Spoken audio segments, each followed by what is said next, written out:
신명기 19장 11절에서 13절 말씀. 그러나 만일 어떤 사람이 그의 이웃을 미워하여 엎드려 그를 기다리다가 일어나 상처를 입혀 죽게 하고 이 한 성읍으로 도피하면 그 본 성읍 장로들이 사람을 보내어 그를 거기서 잡아다가 보복자의 손에 넘겨 죽이게 할 것이라. 내 눈이 그를 긍휼히 여기지 말고 무지한 피를 흘린 죄를 이스라엘에서 제하라.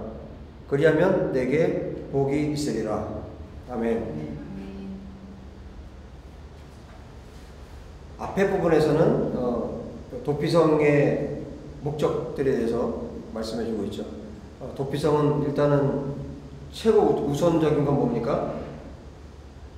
자기가 잘못해서 고의로 죽인 게 아닌데 살인을 했을 경우에 그 예가 있었죠. 예를 들어서 뭐 도끼질을 하다가 도끼가 날아가서 도끼 몸통이 날아가서 사람을 죽였을 경우에 일부러 그런 게 아니죠.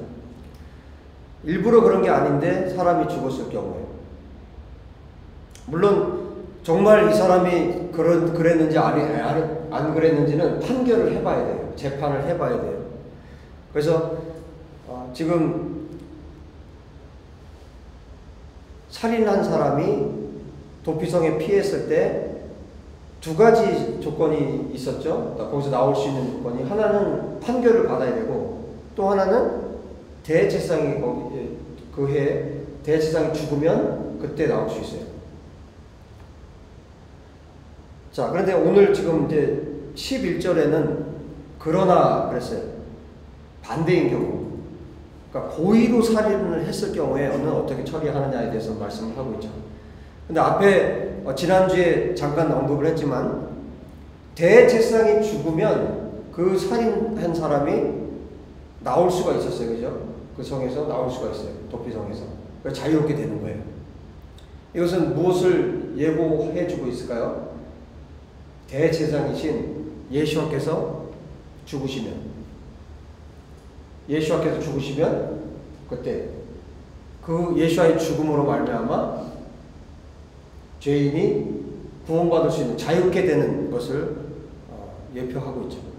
우리가 그 사실을 알 수 있고요. 자, 그 피가 굉장히 중요해요. 제가 자세하게 뭐를 피에 대해서 설명을 하지 않더라도 우리 자신만 봐도 피가 얼마나 중요합니까? 우리 몸에서 피가 빠져나가면 일정량 빠져나가면 죽어요. 그래서 피는 생명이라고 말합니다. 그래서 구약 성경에서도 피에 대해서 굉장히 중요하게 생각해요. 자, 창세기를 한번 가서 보면요. 지금 살인에 대한 규례에 대해서 말하고 있기 때문에 성경에 보면 최초의 살인이 있어요. 최초의 살인이 누구였냐면 가인과 아벨 사이에서 나온 사건이에요. 4장에 있죠. 창세기 4장을 보시면 아담과 하와 사이에서 가인이 태어났고 그 다음에 아벨이 태어났어요. 가인은 농사하는 사람이었고 아벨은 양을 치는 사람이었어요.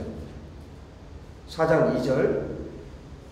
이제 3절에 보면 이제 세월이 지났습니다. 세월이 지나서 가인은 농사를 지었으니까 땅의 소산으로 제물을 드렸고 아벨은 양의 첫 새끼와 그 기름으로 하나님 앞에 제물을 드렸어요. 그런데 4절에 뭐라고 말씀하냐면 아벨은 자기도 양의 첫 새끼와 그 기름으로 드렸더니 여호와께서 아벨과 그의 제물은 받으셨으나 이게 정말 중요한 게 아벨을 받으셨다는 게 중요한 거죠. 그 사람 아벨과 그 제물을 받았고 5절에 가인과 그의 제물을 받지 않으셨어요. 가인의 제물을 받지 않았다는 뜻보다 가인을 받지 않았다는 얘기예요. 무슨 얘기예요? 어떤 제물에 문제가 있는 게 아니라 그 사람에게 문제가 있는 거죠. 자, 그래서 가인이 화가 납니다. 가인이 몹시 분노했어요. 안색이 변합니다. 6절 여호와께서 가인에게 이르시되 내가 분하여 함은 어찌 됨이며 안색이 변하여 변함은 어찌 됨이냐. 내가 선을 행하면 어찌 낯을 들지 못하겠느냐. 선을 행하지 아니하면 죄가 문에 엎드려 있느니라. 사람을 미워하고 그 다음에 선을 행하지 않으면 어때요? 그 앞에 죄가 문 앞에 엎드려 있다는 거예요. 웅크리고 있다는 거예요. 뭐 하려고요? 그 사람을 잡아먹으려고. 그래서 하나님이 뭐라고 얘기하시냐면 지금 하나님 기회를 주신 거예요. 죄가 문 앞에 엎드려 있어요. 뭐 하려고요? 죽이려고요. 그 사람을 잡아먹으려고, 죄가. 그 사람을 잡아먹고 나면 어떻게 될까요? 그 사람은 다른 사람들 죽이는 거예요. 그래서 하나님이 뭐라고 말씀하셨냐면, 여기 기회를 주신 거죠? 뭐라고 말씀하세요? 죄가 너를 원하나 너는 죄를 다스리라고 말씀하십니다. 여러분, 우리는 죄를 다스려야 합니다. 죄를 통제할 수 있어야 돼요. 문 앞에 웅크리고 있는 그 놈이 죄가 여러분 잡아먹으려고 웅크리고 있는 거예요. 다스리면 되는 거예요. 다스리면 갑니다. 못 다스리면 문을 열고 들어오는 거예요. 그럼 그때 일이 벌어지는 겁니다. 하나님 말씀하세요. 죄를 다스리라고. 제가 이 말씀 왜 드리냐면요. 오늘 본문의 말씀하고 똑같은 내용이에요. 오늘 말씀을 보시면 11절에 보세요. 어떻게 하는가. 사람을 죽일 때 어떻게 하는가 보세요. 그러나 만약 어떤 사람이 그의 이웃을 뭐 했어요? 처음에 미워하는 마음이 들어옵니다. 이게 뭐예요? 미워하는 마음. 죄가 문 앞에 있는 거예요. 그리고 엎드려서 그를 기다립니다. 미워하는 마음이 들어오기 때문에 언제든지 그 사람을 해하려는 마음을 갖고 엎드려서 기다리는 거예요. 그 다음에 엎드려서 그를 기다리다가 일어나서 상처를 입혀 죽게 하는 거예요. 세 가지 단계가 나오죠. 미워합니다. 엎드려서 기다립니다. 그리고 죽입니다.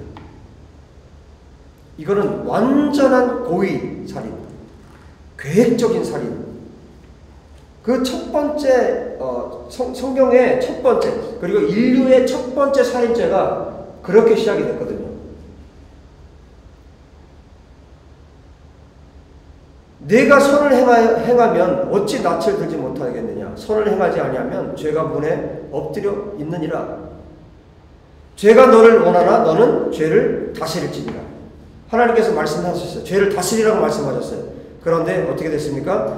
가인이 그의 아우 아벨에게 말하고 그들이 들에 있을 때 가인이 그의 아우 아벨을 쳐 죽이니라. 요한일서 3장 12절에는 악한 자에게 속하였다고 말씀해요. 가인이 악한 자가 누굽니까? 사탄에게 속한 거예요. 악한 자에게 속해서 동생을 쳐서 죽입니다. 미워하는 마음이 생겼어요. 왜요? 하나님께 제물을 드렸는데 아벨과 그 제물을 받으셨고 가인 자기와 자기의 제물을 하나님 받지 않으셨거든요. 그런데 이 분노를 누구한테 표출했냐면 하나님께 표출을 못하니까 동생을 쳐서 죽인 겁니다. 여러분, 우리 안에 미워하는 마음이 들어오지 않도록, 미움이 싹트지 않도록, 미움이 들어오면 무조건 그 자리에서 싹을 잘라내시기 바랍니다. 뿌리를 뽑아내시고 미움이 들어오지 못하도록 죄를 우리가 다스려야 합니다.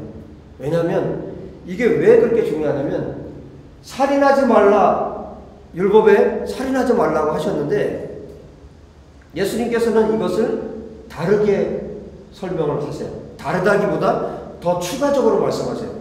뭐라고 말씀하세요? 사람을 죽이는 것만 살인하는 것이 아니라 미워하는 것이 살인이에요. 나가라 하는 자도 그게 텅 비었다, 뭐 멍청하다 그런 뜻인데 그렇게 말하는 자도 그것도 살인은. 예수님께서 해석하시는 율법은 더 강력해졌어요. 구약의 율법보다 예수님께서 설명해 주시고 말씀해 주시는 것은 더 강력해요. 마음에 음욕을 품으면 그게 가능해요. 예수님께서 그렇게 말씀하세요. 우리 안에 죄가 들어오지 못하도록 문 앞에서 죄가 언제든지 도사리고 있기 때문에 들어오려고 죄를 통제하고 우리가 다스려야 합니다. 죄를 가지고 놀려고 하면 안 돼요. 죄를 가지고 시험을 해서도 안 돼요. 그래서 뭐라고 말씀합니까? 죄는 모양이라도 버리라고 말씀하시는 게 그런 거예요. 이건 좀 어떨까? 저건 어떨까? 한번 해보자? 그러면 그 사람은 반드시 그 죄에 잡아먹히고 맙니다. 죄를 다스릴 수 있는, 죄를 내쫓을 수 있는 여러분 되시길 주의로 축복합니다. 아멘. 지금 첫 살인이 그렇게 벌어졌는데 그 다음에 뭐라고 말씀하신지 계속해서 좀 보시면요.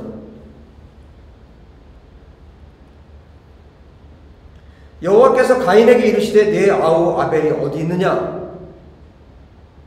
그가 이르되 내가 알지 못하나이다. 내가 내 아우를 지키는 자니까? 오히려 하나님께 반문합니다. 내가 내 아우를 지키는 자입니까? 여러분 우리가 그렇게 말할 수 있어요. 내가 내 이웃을 지키는 자입니까? 내가 내 형제를 지키는 자입니까? 우리가 그렇게 하나님께 반문할 수 있죠? 그럼 하나님 뭐라고 말씀하시겠어요? 그래요. 너가 지키는 자. 그래서 신명기를 통해서 끊임없이 우리에게 하신 말씀이 뭡니까? 신명기 전체는 지금 하나님을 사랑하고 이웃을 사랑하는 것에 대해서 가르치고 계세요. 십계명이 뭡니까? 하나님을 사랑하고 이웃을 사랑하는 거예요. 어떻게 그렇게 해야 되는지. 그 자세한 것들, 심지어 살인죄를 어떻게 취급해야 되는지에 대해서도 지금 말씀하고 계시는 거잖아요. 하나님을 사랑하는 거, 이웃을 사랑하는 거. 왜 살인하지 말아야 돼요? 그 핏소리가 계속해서 하나님께 탄원한단 말이죠. 아벨이 죽어서 그대로 죽은 것으로 끝난 게 아니라 아벨의 피가 땅에서, 그 다음 말씀하죠. 내가 무엇을 하였느냐? 내 아우의 핏소리가 땅에서부터 내게 호소하느니라. 땅에서 계속해서 아벨의 핏소리가 하나님께 들리는 거예요. 그 억울한 죽음에 대해서. 하나님을 사랑한다면 살인할 수 없어요. 하나님을 사랑한다면 여러분 미워하면 안 되는 거죠. 그게 하나님을 사랑하고 이웃을 사랑한다는 의미이죠. 피를 흘린 것에 대해서 하나님이 이어서 뭐라고 말씀하시냐면 11절에 땅이 그 입을 벌려 내 손에서부터 내 아우의 피를 받았은즉 내가 땅에서 저주를 받으리니 그랬어요. 밭을 갈아도 땅이 다시는 효력을 주지 않고 너는 땅에서 피하여 유리하는 자가 되리라. 가인은 땅에서 저주받은 자가 된 거예요. 히브리서 11장 4절에 이렇게 말씀하죠. 믿음으로 아벨은 가인보다 더 나은 제사를 하나님께 드림으로 의로운 자라 하시는 증거를 얻었으니 아벨은 하나님께서 의로운 자라고 말씀하세요. 하나님이 그 예물에 대하여 증언하심이라. 그가 죽었으나 그 믿음으로써 지금도 말하느니라. 아벨은 죽었지만 그의 믿음으로 똑같은 얘기예요. 그 핏소리가 하나님 앞에 계속 말씀하고 있는 것처럼 그의 믿음으로 지금도 아벨은 말하고 있다. 계시록 6장을 보겠습니다. 9절에 보면요. 다섯째 인을 떼실 때에 내가 보니 하나님의 말씀과 그들이 가진 증거로 말미암아 하나님의 말씀 때문에 또 이 사람들이 가졌던 증거 때문에 그 다음에 어떻게 됐어요? 죽임을 당했어요. 죽임을 당한 영혼들이 이 사람들을 하나님 뭐라고 부르시냐면 의인이라고 부르시죠. 아벨과 같이. 죽임을 당한 영혼들이 제단 아래에 있어. 그 제단 아래에서 계속 큰 소리로 부르는 거예요. 아벨을 비롯한 수많은 하나님의 말씀 때문에, 하나님의 증거 때문에 죽임을 당한 사람들이, 선지자들이 죽임을 당한 사람들이 끊임없이 소리를 지르는 거예요. 그 피가. 뭐라고 부른다고요? 거룩하고 참되신 대주제여, 땅에 거하는 자들을 심판하여. 땅에 거하는 자들을 심판한다는 건 뭡니까? 이들을 죽인 자들, 하나님을 대적하고 하나님의 의인들, 하나님의 백성들을 죽인 자들, 땅에 거하는 자들을 심판하여 우리 피를 갚아주지 아니하시기를 어느 때까지 하시려 하나이까? 그러니까 언제 갚아주시겠냐 이거예요. 이 피에 대해서, 이 피값을 언제 갚아주시겠습니까? 그러니까 뭐라고 말씀하세요? 11절, 각각 그들에게 흰 두루마기를 주시며, 흰 두루마기를 주시면서 말씀하십니다. 잠시 동안 쉬어라. 그들의 동무 종들과 형제들도 자기처럼 죽임을 당하여 그 수가 차기까지 하라. 그 수가 차기까지.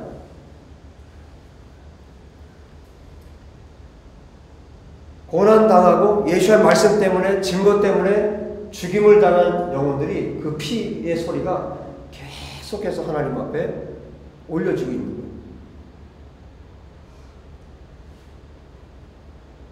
여러분, 하나님이신 예수를 죽였는데, 그 피가 흘려졌는데, 이렇게 의인의 피도 하나님 앞에 탄원하는데 예수의 피는 어떻게 되겠습니까? 예수께서 흘리신 피는 어떻게 되겠습니까? 여러분, 오늘 이 말씀을 잘 들으시고 또 우리가 기도하는데, 또 우리의 삶을 살아가는데 정말 강력한 메시지가 되었으면 좋겠습니다. 지금 고의로 살인한 자들에 대해서는 어떻게 하라고 말씀하시냐면, 하나님께서 반드시 죽이라고 말씀하세요.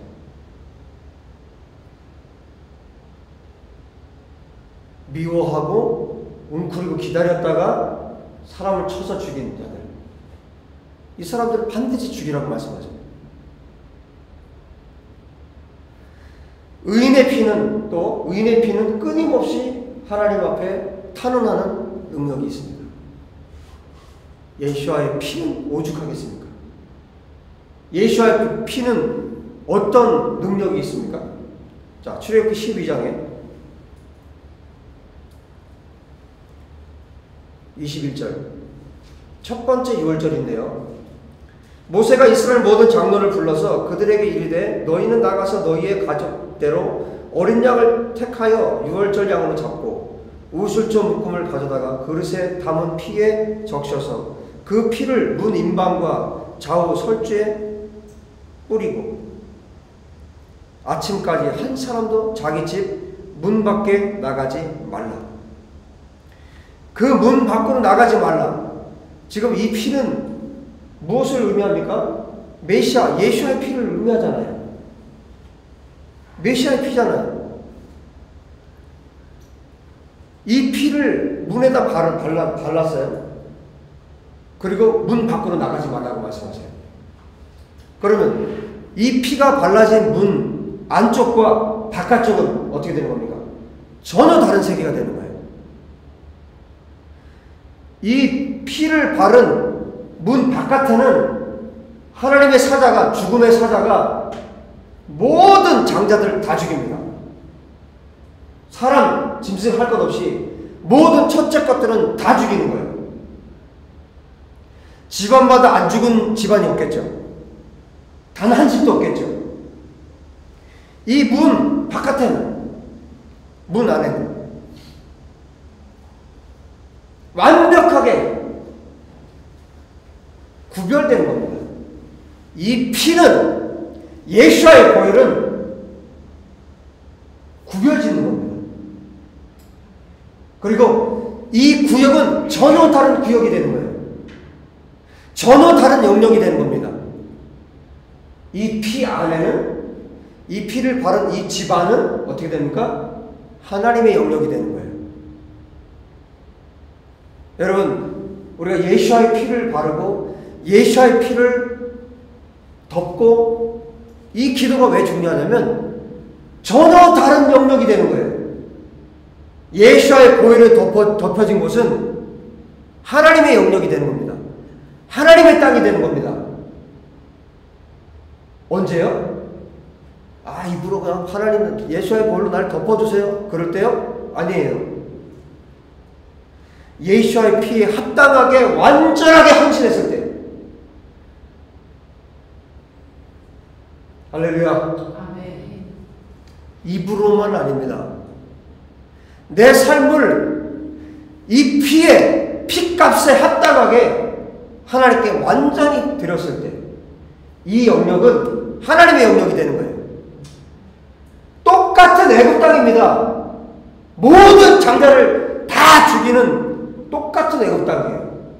그런데 그 모든 애국 땅에서 그 피가 발라진 그 집 안에만 우슬처럼 하나님께서 말씀하신 대로 피를 바르라고 하신 대로 피를 바른 그 집 안에만, 그 집안 거기만 하나님의 영역이 되는 거예요. 하나님의 구역이 되는 겁니다. 구별된 곳이 되는 겁니다. 마치 모세가 신발을 벗고 하나님 앞으로 나갔죠. 똑같이 거룩한 곳이 됩니다. 언제요? 피값에 합당하게 그 기도하는 사람이 살 때, 그 믿음을 가질 때. 여러분, 왜 귀신이 나가지 않고, 왜 사단이 함부로 하고, 왜 사단에 사로잡혀서 삽니까? 입으로만 신앙생활을 하기 때문에, 머리로만 신앙생활을 하기 때문에, 아무 능력이 없는 거예요. 아무 능력이. 아무리 예수와의 피를 말해도, 아무리 십자가를 말해도 능력이 없는 거죠. 왜요? 그 피값에 합당한 삶을 살지 않기 때문에. 그 피값이 어떤 피값입니까? 예수와의 피값이에요. 하나님 아들이신 예수와의 독생자 예수와의 피값입니다.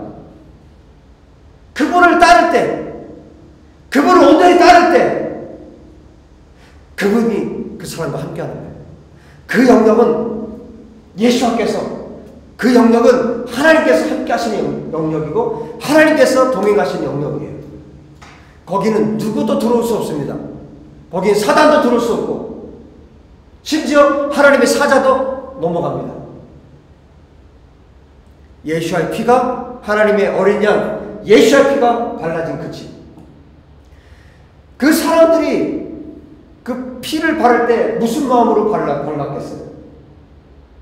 이거 왜 바르라고 하나? 이게 뭔 효력이 있다고? 그런 집은 어떻게 됐을까요? 죽는 거죠.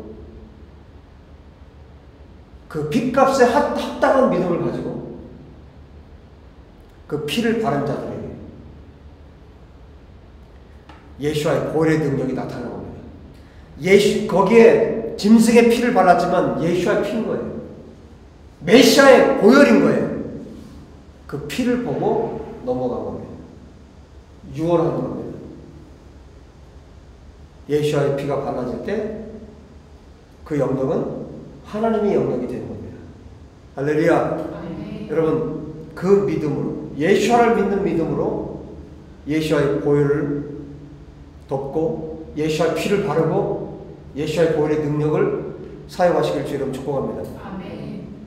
자, 제일 먼저 그 집 문 밖으로 나가지 말라고 그랬죠. 왜? 거기가 하나님의 땅이 되기 때문에, 하나님의 영역이 되기 때문에. 그리고 그 다음에 어떤 것을 우리가 알 수 있습니까? 그 피를 바르는 것을 보고 하나님께서 완벽하게 보호하신다는 거죠. 피를 바르는 것은 하나님께서 완전하게 완벽하게 보호하시겠다는 거예요. 털끝 하나 건드리지 않습니다. 할렐루야. 이게 보혈의 능력이고 예수와의 피의 능력입니다. 보호해 주셨다. 그 안에 거하는 자는 하나님이 함께 하시기 때문에 완벽하게 보호해 주겠다. 보호한다는 표현이 되겠고요. 마태복음 26장에 보시면 예수님께서 제자들과 함께 마지막 만찬을 하는 장면이 나와요. 그 장면 중에 좀 보시면요, 26절, 마태복음 26장 26절 뭐라고 말씀합니까? 그들이 먹을 때 예수께서 떡을 가지사 축복하시고 떼어 제자들에게 주시며 이르시되 받아서 먹으라, 이것은 내 몸이니라 하시고, 또 잔을 가지사 감사 기도하시고 그들에게 주시며 이르시되 너희가 다 이것을 마시라. 이것은 죄 사함을 얻게 하려고 많은 사람을 위하여 흘리는 바 나의 피 곧 언약의 피니라. 예수와의 보혈은, 예수와의 피는, 예수께서 흘리신 피는 무슨 피라고요? 언약의 피입니다. 지금 문설주의 임방에 바른 그 피는 무엇을 상징합니까? 예수와의 피를 상징하는데, 그 안에 있다는 건 뭐예요? 언약 안에 있다는 뜻입니다. 예수님의 보혈은 언약 안에 있다는 것을 상징합니다. 언약 안에 있다는 것을 우리에게 가르쳐 줍니다. 직접 주님께서 말씀하셨어요. 이 피는 어떤 피라고요? 약속의 피, 언약의 피라고 말씀합니다. 메리트, 언약의 피라고 말씀합니다. 그리고 앞서 28절에 앞에는 뭐라고 말씀하셨어요? 죄 사함을 얻게 하려고. 예수님의 보혈은 죄 사함을 얻게 하는 능력입니다. 가장 큰 능력입니다. 죄 사함을 얻지 못하면 용서받을 자가 없고, 죄 사함을 얻지 못하면 하나님의 심판을 피할 자가 없습니다. 예수와의 피는 언약의 피이고, 예수와의 피는 죄 사함의 피입니다. 예수와의 피 말고는 죄 사함을 받을 길이 없어요. 어떻게 할 때?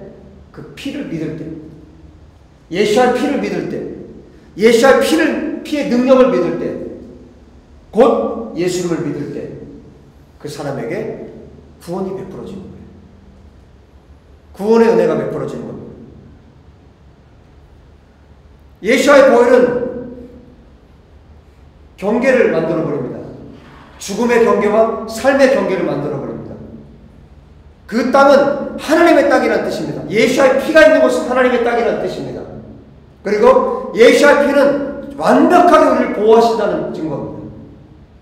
그리고 예수와의 피는 죄사함을 얻게 하는 능력이고, 예수와의 피는 언약 안으로 들어간다는 뜻입니다.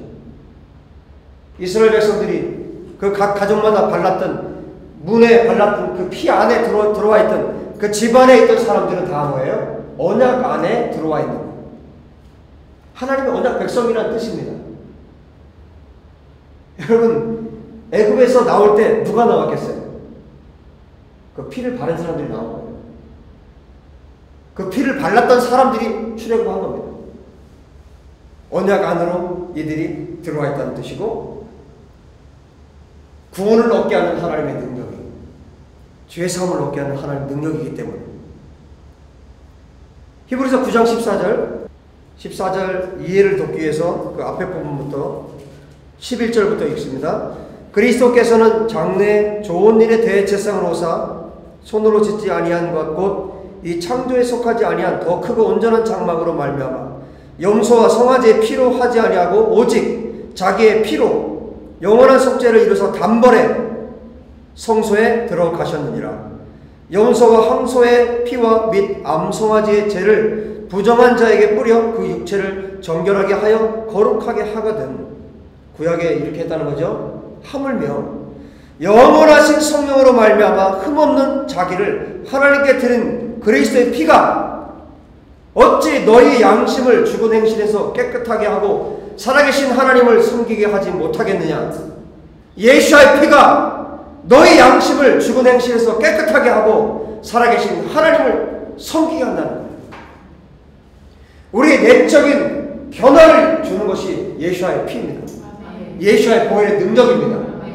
예수의 보혈의 능력을 믿을 때, 십자가에 달리신 예수를 우리가 믿을 때, 그 피를 볼 때, 그 피를 믿을 때, 그 언약 안으로 들어갈 때, 그 약속 안으로 들어갈 때, 그 하나님의 보호 안으로 들어갈 때, 하나님의 영역 안으로 들어갈 때, 하나님의 땅으로 들어갈 때, 하나님께서 우리를 새롭게 하시는 겁니다. 아멘. 우리 영혼력을 새롭게 하시는 겁니다. 아멘. 우리를 회복시킬 뿐만 아니라, 우리 육체를 회복시킬 뿐만 아니라 우리의 영혼을 회복시키시고 우리를 새롭게 하시고, 우리를 이 땅에서 전혀 다른 하나님의 사람으로 살 수 있게 하는 것이 예수와의 피입니다. 아멘. 이스라엘이, 유대인들이 이방인의 손을 빌려서 예수와를 죽였어요. 로마의 힘을 이용해서 유대인들이 예수와를 십자가에 매달았어요. 유대인들만 예수와를 죽인 게 아닙니다. 그들이 소리 질렀지만, 십자가에 소리 질렀지만 이방인들이 예수와를 십자가에 못 박았어요. 유대인과 이방인 모두가 함께 예수와를 십자가에 못 박았습니다. 그런데 그 피를 믿는 자는, 유대인이거나 이방인은 할 것 없이 그 피를 믿는 자는 오늘 말씀드린 이 하나님의 능력 안으로 들어가는 것입니다. 하나님의 땅으로 들어갑니다. 하나님의 언약 안으로 들어갑니다. 제3의 영역 안으로 들어갑니다. 구원의 영역 안으로 들어갑니다. 언제? 그 피값에 합당한 믿음으로 하나님 앞에 설 때, 하나님 앞에 살 때, 그 피를 믿을 때, 믿음은 반드시 행함을 수반합니다. 행함이 없는 믿음은 죽은 믿음이에요. 행함이 없는 믿음은 믿음이 아닌 것입니다. 우리가 예수를 믿었다면 우리 삶으로도 그분을 따라가는 모습이 반드시 우리 가운데 있어요. 그것이 믿음인 겁니다. 여러분, 지금 신명기 도피성의 이야기를 통해서, 또 이 속에 있는 이 피에 대한 이야기를 통해서 성경에 수백 번의 피에 대한 이야기가 수백 번이 나와요.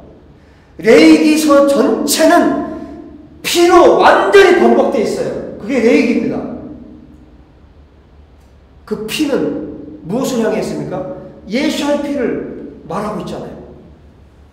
그 예수의 피를 믿고 예수를 믿는 자들에게 하나님께서 이 은혜를 베풀고 계시다는 것을 성경 전체를 통해서 우리에게 가르쳐주고 있습니다.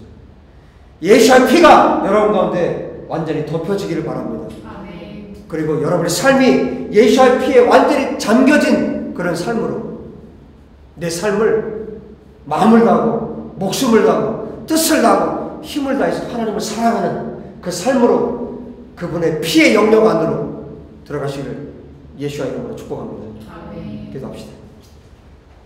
하나님 감사합니다. 예수의 그 피의 능력을 믿습니다. 아멘. 예수의 보혈의 능력을 믿습니다. 아멘. 우리가 예수의 피로 말미암아, 언약의 피로 말미암아 예수의 언약 안으로 들어갔음을 믿습니다. 아멘. 아브라함에게 주신 모든 언약들이 나의 언약이 되었음을 믿습니다. 아멘. 예수의 보혈의 능력이 이런 능력임을 믿습니다. 아멘. 하나님의 영역 안으로, 하나님의 영통 안으로 우리가 들어와 있음을 믿습니다. 아멘. 제3의 은혜를 받았고 구원의 은혜를 받았음을 믿습니다. 아멘. 아버지, 우리의 삶으로 이 피에 합당한 삶으로 하나님의 예수의 이 보혈의 능력으로 하나님 앞에 사는 하나님의 거룩한 백성들 되게 하여 주시옵소서. 아멘.